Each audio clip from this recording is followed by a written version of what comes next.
Hey team, as always, yours truly, that's terrible. 3, 2.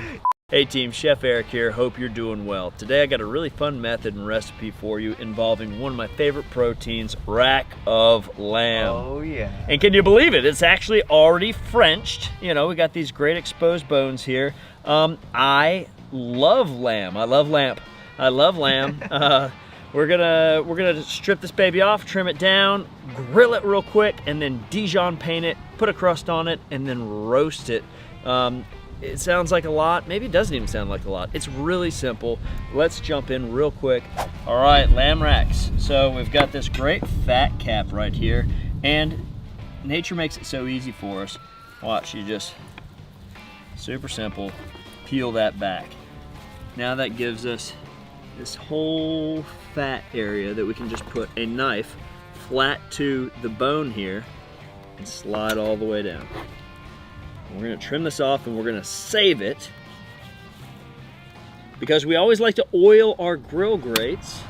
We're gonna use this trimming to oil our grill grates. It's got great lamb flavor. If it were beef or pork, we'd do the same thing with their respective fat. Now that we've got this cap off, we're gonna trim out the silver skin.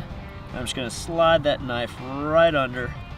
And silver skin is elastin. It's that, it doesn't break down, so you gotta get rid of it. And that's gonna make it super tender. And that's a wonderfully clean trim piece of just quick cook meat right there, okay? All right.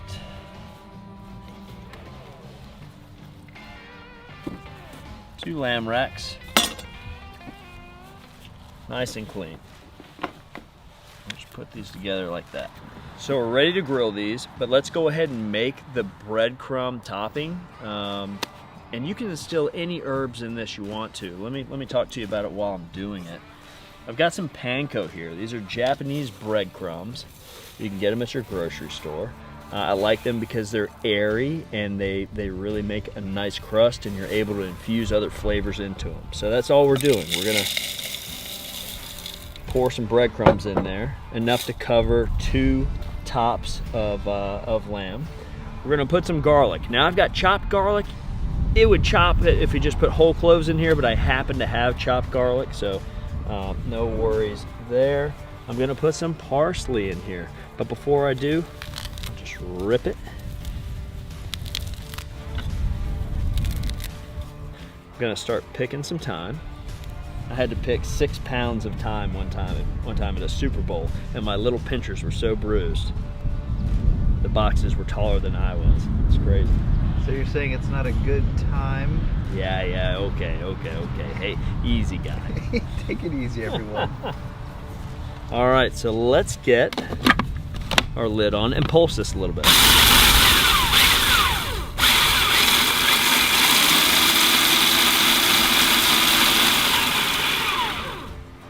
Now to bring it all together, we're gonna go in with some oil.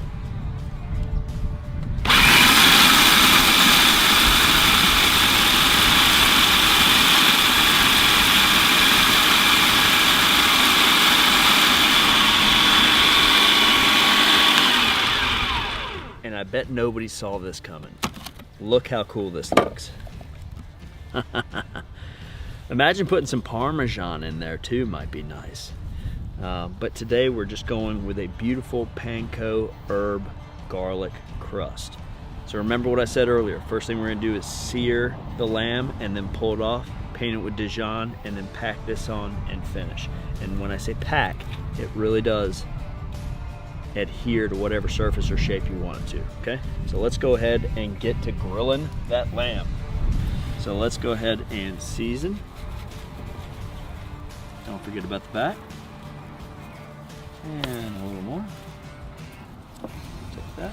And we talked about using this fat cap to season our grill grate. So come on in. Instead of using extra virgin olive oil or anything else that's in the market, you paid for that fat cap. It is extremely lammy, and I know lammy's not a real word. It'll start sizzling, and as that fat renders, it is just seasoning those grill grates. We're gonna make sure that we're not gonna stick, we're gonna get good connectivity, and we're gonna have nice caramelization when we put those racks on. Don't worry about those little flare-ups, it's all part of the show, ladies and gentlemen. There's an entertainment value to grilling, you know what I mean? Nobody has to be around for you to be entertained. This is part of it for me. Like if Nathan, if you weren't here doing this, I'd probably be doing this for like 10 minutes. I'll be honest with you. But we got stuff to do. So let's go ahead. Let me do it once or twice more. I mean, that's cool and that's fun. All right, that's just silly. Okay, so let's go. Let's get our lamb racks, and we're gonna go right on. Remember, we're at the lowest part of the divide and conquer system, closest to the coals, because we're not trying to cook this yet. We just want the sear, and that's what I want to hear. Beauty.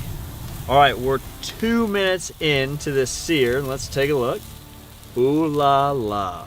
That's what I'm talking about. Now don't forget this part right here. And look, we're already starting to get some marrow starting to come out of these bones. We're just gonna lay that side that hasn't been seared yet right there. And look at all that.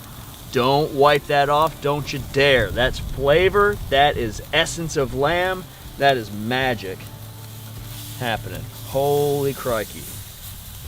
I mean, we could just stop all the other parts of the recipe and just grill this and slice this, but that's not what we're doing. And I know somebody's thinking it. Too bad. We're gonna continue with the recipe we were talking about, and it's gonna be delicious. Thank you. Dijon. Just on the top. Dijon. I really enjoy mustard on lamb, something about the acidity and the pungency and almost the spice that it brings. And this is a vessel or a vehicle for any flavor profile you want to put in there. You want some cumin, and cumin and lamb is really wonderful as well. You could throw some cumin in there. I'm celebrating that Dijon garlic fresh thyme. Oh, look at that. It's staying on. And we're gonna come over here, just as advertised. Maybe we can put it at an angle with the bones coming this way so we can watch it the whole time. And notice, do you hear that? Nathan, can you get audio on that? Oh yeah. So listen to this versus this. Okay, so two complete different heat signatures here. Again, we've got our heat shield, or deflector shield down here, and now we're gonna close the lid.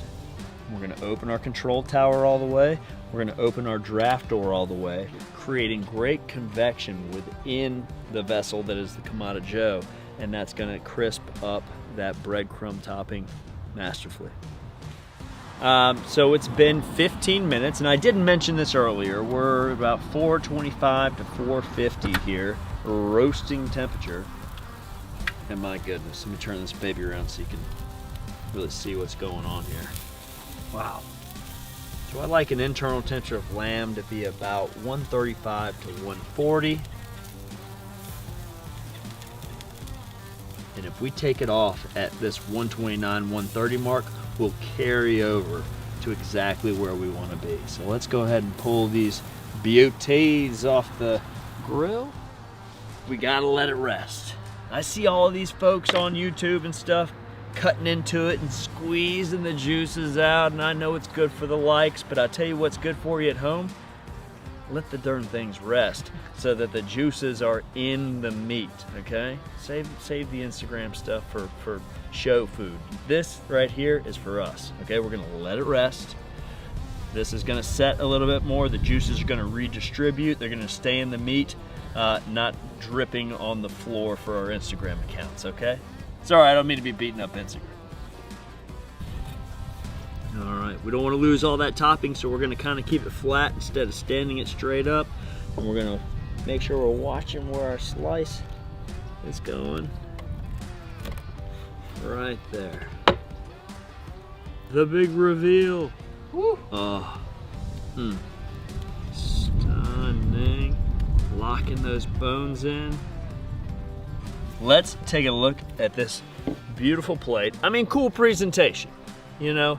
Is it functional to eat? In a restaurant world, you could have some vegetables, protein, a sauce and a starch, but I think it's really cool. Okay, let's put it back on the cutting board, just a piece, and slice and give it a taste, because I'm really, really excited about this. That's what we want to see with lamb. Okay, it's not too rare, it's not too well done. That'll start to bloom out here in a little bit, and we'll see actually where it is. But that's at 135 that I love so much, and a 2-bone bite is perfect for me. I mean, that's a big bite. That's an anaconda bite, but you guys know how it is. All right, here we go. Oh, it's such a big bite. It's looking bigger and bigger by the second. Cut it in half. That's too late. I've already said I'm gonna do it. I'm really excited about it, actually. I'm pumping myself up for this. Okay, here we go. Man. There he goes. There he goes. That's the best thing I've had in a long time. And we cook a lot of food. I want to talk to you about tenderness right now and juiciness. And we just seared it, we painted it, we put the crust on it, we roasted it. I'm picking up that natural lump charcoal flavor. This is an elevated method done by simple means. Fundamentals. Okay, this is a lot of fun.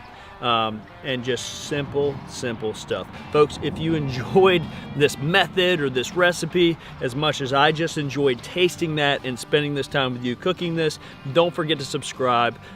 Do leave us a like and leave a comment. You know what I mean?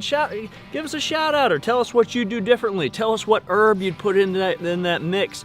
Let's communicate. It's an open line of discourse, okay? I love chatting. It's about bringing people together. So, folks, from our backyard to yours, cheers and happy cooking.